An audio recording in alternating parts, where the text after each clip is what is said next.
Garrett McCoy here, inviting you to the Intentional Runners Warm-Up. I recently had the opportunity to hang out with Team Babe and take them through a little bit of breath work and a little bit of movement on the front side of their bridge runs to get ready for the Rock and Roll Clearwater Half Marathon. So here we go. Let's go eat some bridges and have an intentional run. Visualize that success, overcoming our challenges, and stepping into our flow. Hey man, it's Garrett McCoy here. We are going to talk about the intentional runner warm-up. I used to call it the lazy runner warm-up because I wanted it to be so easy that the laziest of runners would do that. But I don't like that. It's a negative connotation. Instead, we want to be intentional. The purpose of a good warm-up is to warm up your lungs, your body, and your mind to get ready for that run. And if you're training for a big race, you can literally use that breath as an opportunity to visualize, an opportunity to see you overcoming those challenges that are gonna happen in that race. But remember, those challenges are just that gateway to flow. They're that ticket, that price, that cost of admission to help you get into that ideal performance state. So starting off, let's bring one hand to your heart, one hand to your belly. We got our box breath. We're gonna inhale in 4. Hold it in for 4. Exhale for 4. And hold for 4. Good. Inhale, 4, 3, 2, 1. Hold, 4, 3, 2, 1. Exhale, 4, 3, 2, 1. Hold, 4, 3, 2, 1. Inhale, 4, 3, 2, 1. Hold, 4, 3, 2, 1. Exhale, 4, 3, 2, 1. Hold, 4, 3, 2, 1. Fill those lungs all the way up. Keep going, keep going, keep going. And when you get to the top, continue to think about inhaling. When you stop making noise, you have about 20% more capacity. Keep inhaling, keep inhaling, keep inhaling, and then you're gonna deflate on the exhale. Just let it trickle out, let it fall all the way down. Find that little bit of peace. When you get that call to inhale in again, you bring it all the way up. And again, let it relax.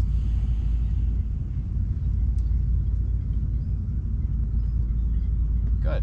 So there's your box breath, okay? It's a focus breath. It's the one the Navy SEALs use to help them get into the zone.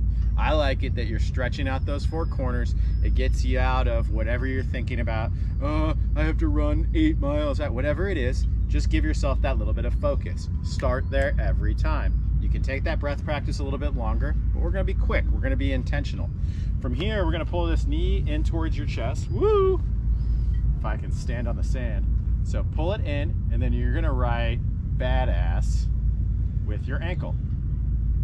Standing as tall as you can, make sure to have full hip flexion on this side, making sure you're all the way tall. This knee should be as high as your hip without leaning back. It's that opportunity to warm up all the balance that you got on that left side and to over-exaggerate this hip flexion. And your feet hit the ground first every time. Your ankles are absorbing a lot of that force. Most runners, most triathletes, most people have really, really tight ankles, okay? That's just mobilizing them. We'll do that same thing on the other side. Again, when I pull in like this, my posture's not very good. So find that extension from this hip, flexion from this hip, good posture, and write badass. Be a badass, your whole name, Team Babe. Whatever works for you, you just want that ankle to go every which different direction it can. And that's giving the opportunity, these reins-like muscles of your anterior tib and a lot of these little ankle ligaments and supporting muscles to say, hey, I'm about to go do something. I want to be ready. Okay. About 30 seconds right there. Outstanding. From here, we're going to take a wide base of support. We're going to do the Cossack squat. The Cossack squat is going to give us that ability just to bring all our weight onto this side and pushing through here. So now we're getting that adductor you're gonna stay nice and low. I like to keep my hands up about chest height to reminder to keep those good angles. So just shifting your weight side to side. Can I stay low? Can I get a little bit lower on each one?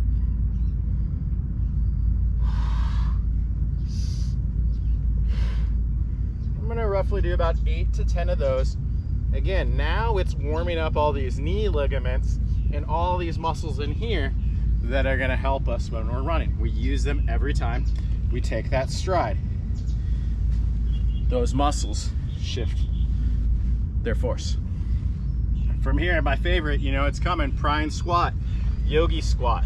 You guys have seen this in a lot of the videos, and the whole idea is you wanna get your knee ligaments, those ankles, your hip flexors, everything to get used to these extreme ranges. I'm bibbeting, I'm bobbiting, whatever you need to do to warm those up. People will say, oh, I can't squat, I've got bad knees. Don't give up. Your whole idea is to squat your whole life. Okay, from here, we're gonna extend into that forward fold, allow yourself to fall heavy. Again, you can shake that head, yes. You can shake it, no. You can shift that waist side to side. Just allow yourself to breathe, to relax, to sink into it. Good, from here, you're dropping back into that prine squat. Can I get a little bit lower now? Now I'm gonna take this right arm, I'm gonna reach back behind me and return it.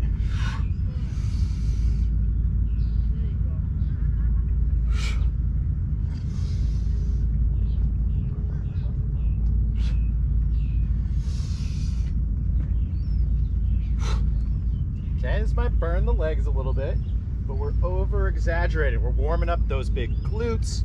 We're getting that opposite hip to opposite shoulder. Again, lengthen out. Woo! Rock heels to toes. Halfway lift, pushing those hands into the shin, flatten the back. Shake the head out. Drop back into that squat one more time. Arms come all the way overhead and coming up.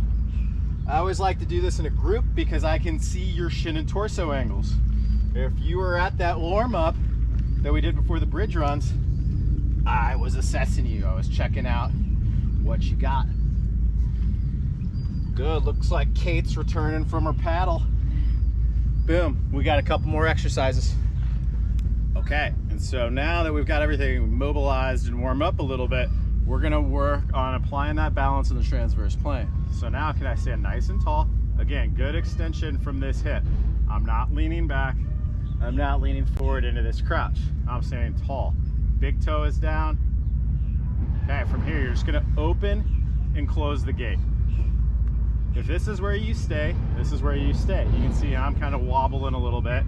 But then if you've got it, can you come into this internal rotation? Woo! That is really challenging. But again, if you're an intentional runner, this is warming you up in 3 planes of motion, right? Straight ahead, side to side, and rotationally. We're gaining mobility in the key joints that are important to running. And we're addressing some of those little muscles. So if this became a habit and you did this every time before you ran, you'd probably change your performance. You know that feeling how it sometimes takes a mile or 15, 20 minutes before you feel good or feel like yourself? Hey, why don't you try this? My heart rate's not going crazy high, but it is warming up. I am probably in about a zone 2 effort right now, which is perfect. My lungs, my body, and my mind are getting ready. And again, if it's too hard to add that internal and external rotation or even just stay balanced, you can hang on to something. There's no shame in your game, but I want all of those little muscles that we warmed up with that first exercise to have to fight to stability. That's the most stability thing again. All right, I've warmed up in 3 planes. My hips are ready. My ankles are ready. We didn't just go like this and take off for a run, but we do have one more breath. This last breath, we're gonna huff and puff a little bit.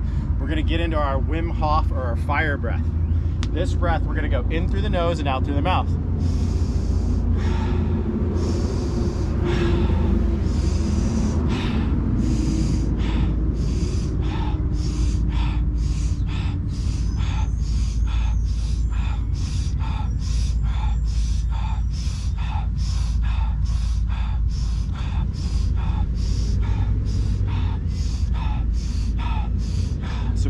wheel going. We're going for about 30 reps, or between 30 and 60 seconds. Keep it going. That exhale doesn't quite empty out all the way. It's a quick wheel. Keep it going, keep it going. About 10 more seconds, and we're gonna invite you to hold it all the way in. Hold it in. Take an extra hit of air. Full lungs. Expand it all the way. Might get a little lightheaded. You might get a little tingly. You might get a little high on your own supply. I'm talking and I'm still able to hold my lungs full. Gonna hang out here for about 30 seconds. This is up-regulating you, okay? Your body, your blood is super oxygenated. You have nitrous oxide. So many wonderful things are happening. And then we're gonna allow that exhale to drop. Ride it all the way down. A little bit of peace at the bottom. Cleansing inhale in. Drop it lightly again. And settle into your hold. And this is where that visualization component comes in. You hear me talk about having a head movie? This is where you see yourself running that race. You see yourself at the start line, warming up, feeling good, feeling your best. You're relaxed. You're ready for fun and enjoyment, but you're challenged. That's the idea. That's right at your edge. That's that flow. Just hang on there as long as you can and see yourself crossing that finish line. See yourself crushing that race, feeling good, performing your best. See yourself crushing today's race and approaching it just like you would race day. Do you have a pre and post run or workout routine? This was a fast version, but an effective version. And let's work on compounded benefits. If you did that every time, your joint health would be significantly better. It's also a gateway for you to start to get into this breath work thing, and you can realize how powerful it is. Hope you enjoyed, babes. See you next time.